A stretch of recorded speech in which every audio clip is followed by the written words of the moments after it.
Reserve bank governor ಆಗಿ ಸೇವೆಯನ್ನ ಸಲ್ಲಿಸಿದ್ರು doctor Manmohan Singh ಅವರು 1982ರಿಂದ 85ರವರೆಗೂ ಅಂದ್ರೆ 3 ವರ್ಷಗಳ ಕಾಲ ರಿಸರ್ವ್ ಬ್ಯಾಂಕ್ ಗವರ್ನರ್ ಆಗಿ ಕೆಲಸವನ್ನು ನಿರ್ವಹಿಸಿದರು.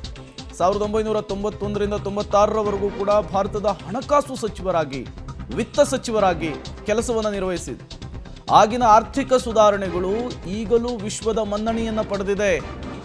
ಸಾಮಾಜಿಕ ಕ್ಷೇತ್ರದಲ್ಲಿ ತಮ್ಮದೇ ಆದಂತಹ ಅದ್ವಿತೀಯ ಸಾಧನೆಯನ್ನ ಮಾಡಿದವರು ಡಾಕ್ಟರ್ ಮನಮೋಹನ್ ಸಿಂಗ್ ಅವರು. 10 ಹಲವು ಪ್ರಶಸ್ತಿಗಳಿಗೆ ಡಾಕ್ಟರ್ ಮನಮೋಹನ್ ಸಿಂಗ್ ಭಾಜನರಾಗಿದ್ದಾರೆ.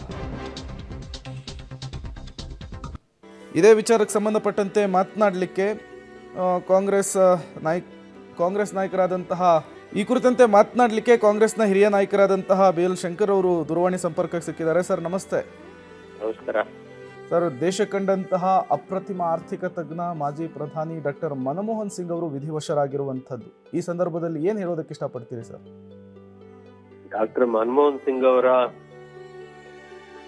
ಬದುಕನ್ನ ನಾವು ಸೂಕ್ಷ್ಮವಾಗಿ ಗಮನಿಸಿದಂತ ಸಂದರ್ಭದಲ್ಲಿ ಸಾಮಾನ್ಯರಲ್ಲಿ ಸಾಮಾನ್ಯ ಒಬ್ಬನು ಕೂಡ ಈ ದೇಶದ ಭವಿಷ್ಯವನ್ನ ನಿರ್ಧಾರ ಮಾಡುವಂತ ಒಂದು ಅವಕಾಶವನ್ನ ಪಡಿಬಹುದು ಮತ್ತು ಅದನ್ನು ಮಾಡಬಹುದು ಅನ್ನೋದನ್ನ ಈ ಸಂವಿಧಾನ ಕೊಟ್ಟಂತ ಅವಕಾಶವನ್ನ ಬಳಸ್ಕೊಂಡು ಅವ್ರು ಮಾಡಿದ್ದಾರೆ. ಒಬ್ಬ ಭಾರತ ಪಾಕಿಸ್ತಾನ ಬೇರೆ 2 ರಾಷ್ಟ್ರಗಳಾದಂತಹ ಸಂದರ್ಭದಲ್ಲಿ ಪಾಕಿಸ್ತಾನದ ಭಾಗದಿಂದ ಭಾರತಕ್ಕೆ ವಲಸೆ ಬಂದು ಬೀದಿ ದೀಪದ ಕೆಳಗೆ ಕೂತು ಓದಿ ತನ್ನ ವಿದ್ಯಾಭ್ಯಾಸವನ್ನ ಪೂರೈಸಿ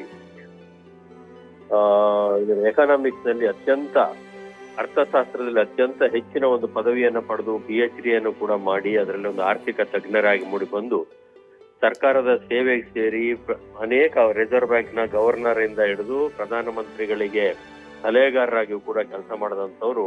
ಮೂಲತಃ ರಾಜಕಾರಣಿಯನ್ನೆಲ್ಲ ಅವರು ಬ್ಯೂರೋಕ್ರಸಿಗೆ ಸೇರಿದಂಥವ್ರು. ಅವರು ಅದರಲ್ಲೇ ಹೆಚ್ಚಿನ ಕೆಲಸವನ್ನು ಮಾಡಿ ಅವರು ಯಾವ ಕ್ಷೇತ್ರದಲ್ಲಿ ಕೆಲಸ ಮಾಡಿದ್ರು ಅಲ್ಲೆಲ್ಲವೂ ಕೂಡ ಅದ್ವಿತೀಯವಾಗಿರ್ತಕ್ಕಂಥ ಒಂದು ಛಾಪ್ ಅನ್ನ ಬಿಟ್ಟು ಹೋಗಿರೋಂಥವ್ರು.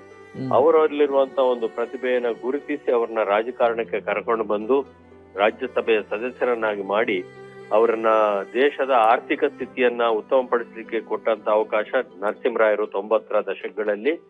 ಆ ಸಂದರ್ಭದಲ್ಲಿ ನರಸಿಂಹರಾಯರು ಪ್ರಧಾನಮಂತ್ರಿಯಾಗಿ ಮನಮೋಹನ್ ಸಿಂಗ್ ಅವರ ಅರ್ಥ ಸಚಿವರಾಗಿ ತಂದಂತ ಆರ್ಥಿಕ ಕ್ಷೇತ್ರದ ಸುಧಾರಣೆಗಳು ಬದಲಾವಣೆಗಳೇನಿದ್ದಾವೆ ಅದು ಇವತ್ತು ಭಾರತ ಇಡೀ ಪ್ರಪಂಚದಲ್ಲಿ ಅತ್ಯಂತ ವೇಗವಾಗಿ ಬೆಳೆಯುವ ಆರ್ಥಿಕ ಶಕ್ತಿಯಲ್ಲಿ ಒಂದು ಅಂತ ಏನಾರಾಗಿದ್ರೆ ಅದನ್ನ ಸಂಪೂರ್ಣವಾಗಿರ್ತಕ್ಕಂಥ ಶ್ರೇಯಸ್ಸು ಡಾಕ್ಟರ್ ಮನಮೋಹನ್ ಸಿಂಗ್ ಅವರಿಗೆ ಹೋಗ್ಬೇಕು.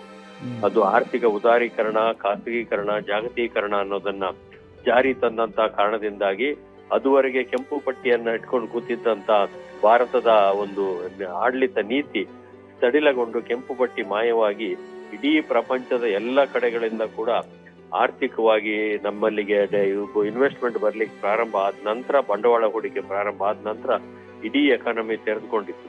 ಅದು ಯಾವುದೇ ಒಂದು ಕ್ಷೇತ್ರವನ್ನ ತೆಗೆದುಕೊಳ್ಳಿ ನೀವು, ಮ್ಯಾನುಫ್ಯಾಕ್ಚರಿಂಗ್ ಕ್ಷೇತ್ರ ಇರ್ಬೋದು, ಕೃಷಿ ಕ್ಷೇತ್ರ ಇರ್ಬೋದು, ಇಂಡಸ್ಟ್ರಿಗಳಿರ್ಬೋದು, ಸಾಫ್ಟ್ವೇರ್ ಕ್ಷೇತ್ರಗಳಿರ್ಬೋದು, ಯಾವುದೇ ಕ್ಷೇತ್ರ ತೆಗೆದುಕೊಂಡ್ರು ಕೂಡ ಆಗಿರುವಂತ ಎಲ್ಲ ಪ್ರಗತಿ 90ರ ದಶಕದ ನಂತರನೇ ಆಗಿರುವಂತದ್ದು. ಹಾಗಾಗಿ ಅದ್ವಿತೀಯವಾಗಿರುವಂತ ಒಂದು ಎಕನಾಮಿಕ್ ರಿಫಾರ್ಮ್ಸ್ ಅವ್ರು ಮಾಡಿದಂತ ಕಾರಣಕ್ಕೋಸ್ಕರ ಇವತ್ತು ಜಗತ್ತಿನ ಒಂದು ದೊಡ್ಡ ಆರ್ಥಿಕ ಶಕ್ತಿಯಾಗಿ ಭಾರತ ಒಂದು ತನ್ನ ಹೆಜ್ಜೆಯನ್ನ ದೃಢವಾಗಿ ಇಡ್ತಾ ಇದೆ.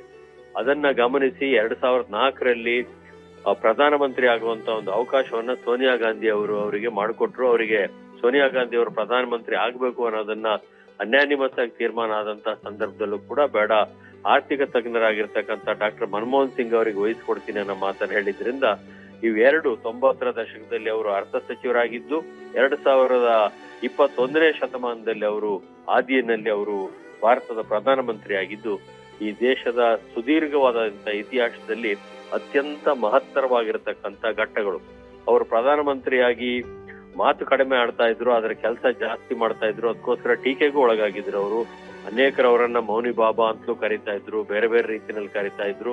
ಆದ್ರೆ ಅವ್ರಿಗಿದ್ದಂತ ವಿದ್ವತ್ತು ಎಷ್ಟರ ಮಟ್ಟಿಗೆ ಅಂತೇಳಂದ್ರೆ ದೇಶದಲ್ಲಿ ಬಂದಿರುವಂತ ಎಲ್ಲಾ ಕಾನೂನಿನ ಸುಧಾರಣೆಗಳು, ಅದು ರೈಟ್ ಟು ಇನ್ಫಾರ್ಮೇಶನ್ ಇರ್ಬೋದು, ರೈಟ್ ಟು ಎಜುಕೇಶನ್ ಇರ್ಬೋದು, ರೈಟ್ ಟು ವರ್ಕ್ ಇರ್ಬೋದು, ಮಹಾತ್ಮ ಗಾಂಧಿ ಉದ್ಯೋಗ ದೃಢೀಕರಣ ಯೋಜನೆಗಳಿರ್ಬೋದು, ಇಂಥ ಅನೇಕ ದೀರ್ಘಕಾಲದ ಪರಿಣಾಮವನ್ನ ಭಾರತದ ಆಡಳಿತದ ಮೇಲೆ ಬೀರಬಲ್ಲಂತ ಅನೇಕ ಸುಧಾರಣೆಗಳನ್ನ ತರುವಂತದ್ರಲ್ಲಿ ಅವರು ಯಶಸ್ವಿ ಆದ್ರು ಮತ್ತು ಇಡೀ ದೇಶ ಆರ್ಥಿಕತೆಯಲ್ಲಿ ಮುನ್ನುಗ್ಗುವಂತ ರೀತಿಯಲ್ಲೂ ಕೂಡ ಮಾಡಿದ್ರು.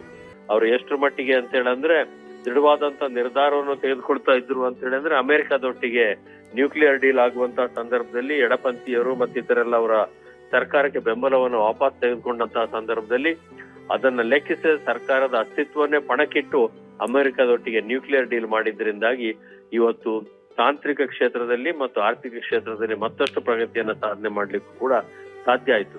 ಹಾಗಾಗಿ ಅವರು ಮಾತು ಕಮ್ಮಿ ಆಡ್ತಾ ಇದ್ರು, ಆದರೆ ದೃಢವಾದಂತ ನಿರ್ಧಾರಗಳನ್ನು ಅದೇ ರೀತಿ ತೆಗೆದುಕೊಳ್ತಾ ಇದ್ರು. ಸ್ವತಂತ್ರ ಭಾರತ ಇತಿಹಾಸದಲ್ಲಿ ಅತ್ಯಂತ ಪ್ರಾಮಾಣಿಕ ಪ್ರಧಾನಮಂತ್ರಿಗಳು ಅಂತ ಕೆಲವರನ್ನೇ ಹೆಸರಿಸಬಹುದಾದ್ರೆ ಅದರಲ್ಲಿ ಡಾಕ್ಟರ್ ಮನಮೋಹನ್ ಸಿಂಗ್ ಅವರು ಕೂಡ ಒಂದು ಉನ್ನತ ಸ್ಥಾನದಲ್ಲಿ ಇರ್ತಾರೆ ಅನ್ನೋದು ನಾವು ಗಮನಿಸಬೇಕಾದಂತ ಅಂಶ. ಅವ್ರು 10 ವರ್ಷ ಪ್ರಧಾನಮಂತ್ರಿ ಆದಂತಹ ಸಂದರ್ಭದಲ್ಲಿ ಯಾವತ್ತೂ ಕೂಡ ಅವರ 3 ಜನ ಹೆಣ್ಣು ಮಕ್ಕಳನ್ನ ಅವರ ಮನೆಯಲ್ಲಿ ಪ್ರಧಾನಮಂತ್ರಿ ಅವರ ಮನೆಯಲ್ಲಿ ಇಟ್ಕೊಳ್ಳಿಲ್ಲ. ಮೊಮ್ಮಕ್ಕಳಿಗೆ ಯಾವುದೇ ರೀತಿಯಾಗಿರ್ತಕ್ಕಂಥ ಒಂದು ಹೆಚ್ಚಿನ ಒಂದು ಅವಕಾಶ ಸಿಗುವಂತ ರೀತಿಯಲ್ಲಿ ಮಾಡ್ಲಿಲ್ಲ. ಎಲ್ಲಿವರೆಗೆ ಅಂದ್ರೆ ಅವ್ರಿಗೆ ಇದ್ದಂತ ಡ್ರೈವಿಂಗ್ ಲೈಸೆನ್ಸ್ ಅನ್ನ ರಿನ್ಯೂ ಮಾಡ್ಲಿಕ್ಕೆ ಸ್ವತಃ ತಾನೇ ಹೋಗಿ ಡ್ರೈವಿಂಗ್ ಲೈಸೆನ್ಸ್ ರಿನ್ಯೂ ಮಾಡುವಷ್ಟು ಸಜ್ಜನ ಮತ್ತು ಸುಸಂಸ್ಕೃತವಾಗಿರ್ತಕ್ಕಂಥ ಒಂದು ನಾಯಕತ್ವ.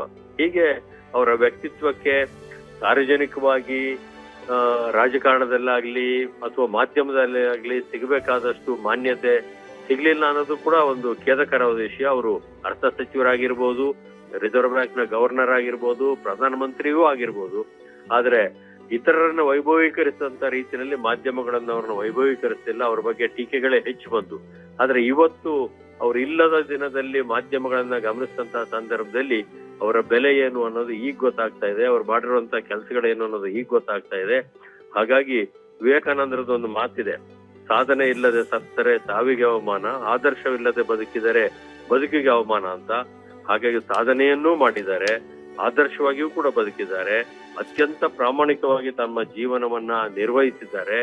ಮತ್ತು ಸಾಲ ಮನ್ನಾ ವಿಚಾರದಲ್ಲಿ ಇಂದಿನ ಸರ್ಕಾರಗಳು ಬಹುತೇಕ ಎಲ್ಲಾ ಪಕ್ಷದ ಸರ್ಕಾರಗಳು ಹಿಂದೆ ನೋಡುವಂತಹ ಸಂದರ್ಭದಲ್ಲಿ ವಿದರ್ಭ ಪ್ಯಾಕೇಜ್ ಮಾಡೋದ್ರ ಮುಖಾಂತರ 72,000 ಕೋಟಿ ರೂಪಾಯಿ ರೈತರ ಸಾಲವನ್ನ ಮನ್ನಾ ಮಾಡಿದ್ರು. ಅದರಿಂದ ಕರ್ನಾಟಕಕ್ಕೂ ಕೂಡ ದೊಡ್ಡದಾಗಿರ್ತಕ್ಕಂಥ ಪ್ರಯೋಜನ ಆಯ್ತು. ನಮ್ಮ ಭಾಗದಲ್ಲಿ ಕಾಫಿ ಬೆಳೆಗಾರರಿಗೂ ಕೂಡ ದೊಡ್ಡದಾಗಿರ್ತಕ್ಕಂಥ ಒಂದು ಆರ್ಥಿಕವಾಗಿರುವಂತಹ ರಿಲೀಫ್ ಸಿಗ್ಲಿಕ್ಕೂ ಕೂಡ ಕಾರಣ ಆಯ್ತು. ಹೀಗೆ ಹೇಳ್ತಾ ಹೋದ್ರೆ ಅವ್ರ ಬಗ್ಗೆ ಸಾಕಷ್ಟು ವಿಷಯಗಳಿದ್ದಾವೆ. ಸತ್ತುಗತ್ಲೆ ಇಲ್ಲದೆ ಸಾಧನೆ ಮಾಡಿರುವಂತಹ ಪಟ್ಟಿನಲ್ಲಿ ಮನಮೋಹನ್ ಸಿಂಗ್ ಅವರು ಅಗ್ರ ಪಂಕ್ತಿನಲ್ಲಿ ಬರ್ತಾರೆ. Okay, thank you sir. ಇಷ್ಟೊತ್ತು ಪಬ್ಲಿಕ್ ಟಿವಿ ಜೊತೆ ಮಾತನಾಡಿದ್ದಕ್ಕಾಗಿ, ಡಾಕ್ಟರ್ ಮನಮೋಹನ್ ಸಿಂಗ್ ಅವರ ಸಾಧನೆಯನ್ನು ವಿವರಿಸಿದ್ದಕ್ಕಾಗಿ.